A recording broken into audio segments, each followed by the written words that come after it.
Hi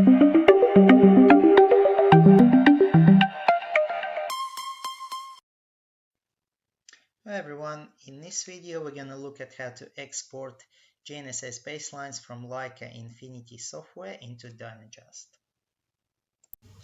Okay, so here we are in Leica Infinity.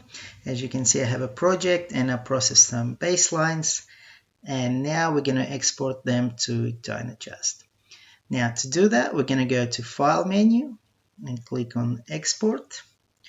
We're going to choose our directory, and we're going to choose a file format, which in this case is going to be SKI, which is down the bottom.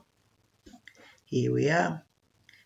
Now the name of the project of the file by default will be a name of the project, so in this case it's GPSnet, and I'm going to click on the export. That's it. Let's have a look at the file. You can open it in text editor, and this is what it looks like. That all looks good. So each one of these blocks, it represents one baseline. Okay, we can close it now, and now we need to convert this file to DynAdjust format. Now, the DynAdjust format is an XML format, which is called DynaML, and we have a conversion utility on our website to do it. You can see the address in the address bar, and we're also going to include it in the description to this video. Now we're going to select the data format, which in this case is going to be Leica SKI ASCII format, and we're going to select the input file. So we're going to navigate to a file.